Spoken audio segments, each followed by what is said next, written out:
Dulu dia dihina karena katanya kerja di dunia malam Taiwan. Tapi siapa sangka, rejeki yang dia bawa pulang justru bikin satu kampung menangis haru. Inilah kisah nyata penuh air mata, perjuangan, dan pengorbanan seorang TKW muda demi keluarga tercinta. Namaku Rini. Aku bukan perempuan sempurna, tapi semua yang kulakukan di Taiwan, kulakukan demi orang tuaku, demi adik-adikku yang butuh sekolah, demi dapur kami agar tetap ngebul. Aku pernah jadi wanita malam. Tapi dari uang dosa itulah, aku bisa membangun kebaikan untuk kampungku sendiri. Ini kisahku, perjalanan TKW yang sempat tersesat, tapi tak pernah berhenti berjuang. Selamat datang di Vega Story. Sayang tombol subscribe itu disentuh ya, pelan saja. Aku gadis desa dari Blitar, Jawa Timur. Sejak kecil, aku sudah diajari untuk kuat. Ayah hanya buruh tani, ibu jualan sayur keliling. Kadang, untuk makan saja, kami harus gali utang dari tetangga. Saat aku lulus SMA, aku tahu satu-satunya cara membantu keluarga. Jadi TKW ke Taiwan. Aku ikut jalur resmi. Tapi sampai di sana, nasib berkata lain. Majikanku kasar. Makanan hanya 2 kali sehari, tidur di gudang beralas tikar, dan digaji cuma separuh. Tapi aku tahan demi kirim uang ke kampung. Sampai suatu hari, adikku jatuh sakit dan ayah terancam kehilangan sawah karena utang. Aku bingung. Aku nelpon teman satu asrama dan dari situlah hidupku berubah. Kalau kamu berani, ikut aku kerja di tempat malam. Host karaoke. Gajinya bisa 3 kali lipat dari kerja rumah tangga. Awalnya aku ragu.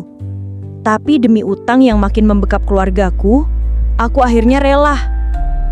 Pertama kali aku masuk klub malam itu, jantungku hampir copot. Musik keras, lampu kelap-kelip, laki-laki hidung belang di mana-mana. Aku cuma disuruh duduk, tersenyum, dan temani tamu.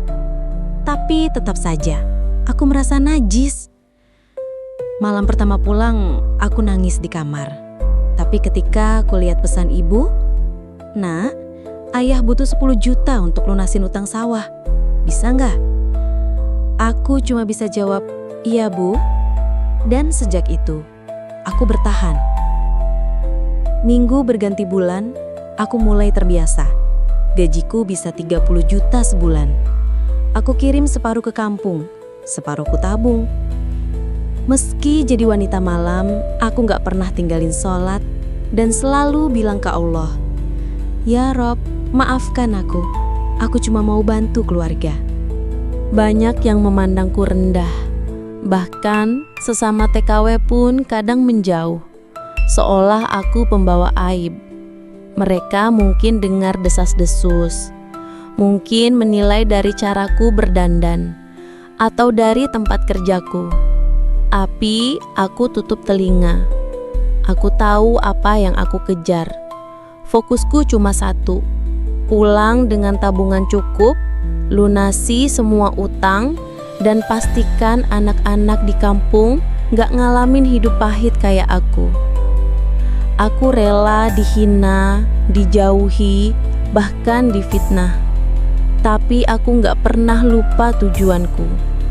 Aku gak sombong, tapi juga gak mau larut dalam omongan orang. Setiap malam sebelum berangkat kerja, aku selalu berdoa, "Ya Allah, jaga aku. Aku cuma pengen bantu keluarga. Jangan biarkan aku hanyut terlalu jauh." Tapi cobaan itu datang juga. Suatu malam, ada tamu mabuk. Dia maksa aku buat ngelakuin hal yang lebih dari sekadar menemani. Aku tolak, jelas. Tapi dia ngamuk. Bahkan hampir nyakitin aku. Malam itu aku gemetar. Aku nangis. Tapi aku juga sadar, tempat ini gak aman lagi. Dunia ini bukan tempatku. Tapi aku belum bisa pulang. Mimpiku belum selesai. Akhirnya aku pindah. mencari tempat kerja yang lebih aman, mulai hidup lebih tenang, lebih tertutup. Aku simpan semua luka, semua lelah sendiri. Dan aku terus menabung, rupiah demi rupiah, sambil menata mimpi diam-diam. Setelah 7 tahun, tanpa banyak yang tahu, aku berhasil kumpulin lebih dari 2 miliar rupiah. Diam-diam, aku pamit dari dunia malam. Nggak ada pesta, nggak ada perpisahan. Aku pulang kampung, bukan dengan kebanggaan, tapi dengan harapan. Bahkan keluarga pun nggak tahu aku kerja di mana selama ini. Yang mereka tahu, anak sulung mereka pulang bawa rezeki besar. Aku bilang satu hal ke ibu waktu itu. Bu, aku nggak sempurna. Tapi izinkan aku berbuat baik mulai sekarang. Kini aku bangun jalan kecil di kampung, bantu musolah direnovasi, dan bantu biaya sekolah anak-anak miskin. Aku nggak minta dihormati. Aku cuma pengen tebus semua salah dan hidup tenang. Tak lama setelah aku pulang ke Indonesia, aku beli sebidang tanah kecil dekat masjid di kampung. Bukan buat rumah mewah seperti yang orang kira, tapi tanah itu aku wakafkan. Di situ aku bangun panti asuhan sederhana untuk anak-anak yatim yang sering kuingat saat di Taiwan. Di sebelahnya, aku bangun sumur bor agar warga nggak perlu angkut air dari sungai lagi. Jalan rusak yang dulunya becek saat hujan, aku perbaiki pelan-pelan. Semua itu aku beri nama untuk ayah dan ibu dari anakmu yang pernah tersesat. Awalnya, banyak warga desa heran. Ada yang tanya-tanya diam-diam, ada juga yang berani nyinyir langsung. Rini ini dulu kerja apa sih? Kok bisa kaya tiba-tiba? Apa jangan-jangan dulu di luar negeri jadi wanita nakal ya? Tapi aku hanya tersenyum. Aku tak mau menjelaskan semua luka masa lalu.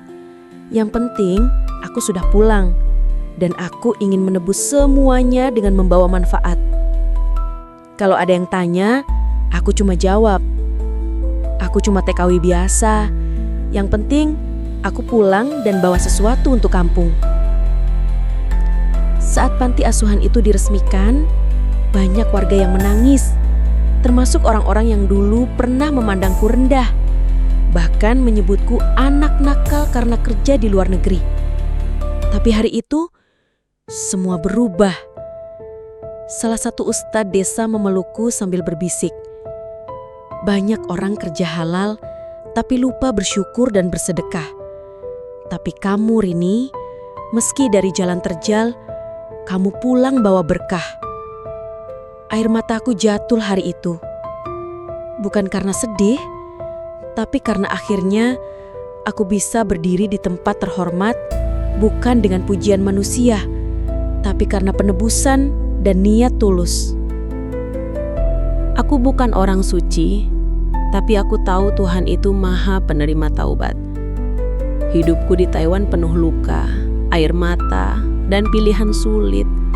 Tapi semuanya kujalani demi keluarga.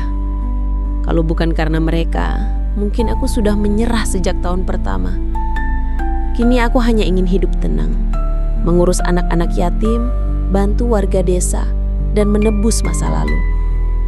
Aku nggak butuh pengakuan, nggak perlu pujian. Cukup tahu bahwa uang yang dulu kotor kini dipakai untuk hal yang insya Allah bersih dan bermanfaat. Untuk kalian yang masih berjuang di negeri orang, jangan putus asa. Jalan kita mungkin beda-beda, tapi niat baik selalu punya jalan pulang. Aku Rini, mantan wanita malam di Taiwan yang kini memilih jadi ibu bagi anak-anak yatim di kampung. Kadang, hidup membawa kita ke jalan yang kita benci, demi orang yang kita cintai. Kata-kata ini mungkin mewakili hati banyak TKW di luar sana. Rini hanyalah satu dari ribuan perempuan Indonesia yang rela mengorbankan harga dirinya demi dapur tetap ngebul, demi adik tetap sekolah, demi orang tua tetap bisa berobat.